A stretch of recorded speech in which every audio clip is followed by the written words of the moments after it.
ദാവൂദ് നബി അലൈഹി സ്വലാമിനെ കാണാൻ വേണ്ടി അസ്രായിൽ വന്നപ്പോ വിസിറ്റിന് വന്നതാണ്, റൂഹ് പിടിക്കാൻ. അസ്രായിൽ ഇങ്ങനെ സംസാരിച്ചുകൊണ്ടിരിക്കുമ്പോ മുന്നിലൂടെ ഒരാൾ ഇങ്ങനെ പോയപ്പോ അസ്രായിൽ അലൈഹി സ്വലാം പറഞ്ഞു, ദാവൂദ് നബിയെ, ആ പോകുന്ന ആളില്ലേ, അയാൾക്ക് 6 ദിവസം കൂടിയ ദുന്യാവിൽ ആയുസ് ബാക്കിയുള്ളൂ.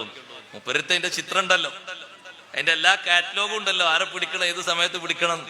അസ്രായിൽ പറഞ്ഞു, ആ പോണ ആൾക്ക് 6 ദിവസം കൂടിയ ദുന്യാവിലുള്ളൂ.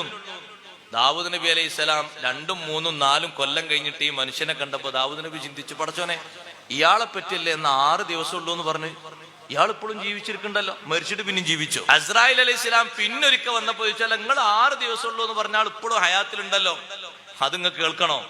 നേരെ പിറ്റേന്ന് അയാൾ ചേർക്കപ്പെടാത്തൊരു ബന്ധം ഉണ്ടായിരുന്നു, മുറിഞ്ഞു കിടക്കുന്ന ഒരു ബന്ധം.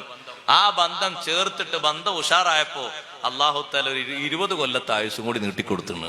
1 കൊല്ലല്ല, 20 കൊല്ലത്തെ ആയുസ് കൂടി അള്ളാഹു തആല നീട്ടിക്കൊടുത്തിട്ടുണ്ട്.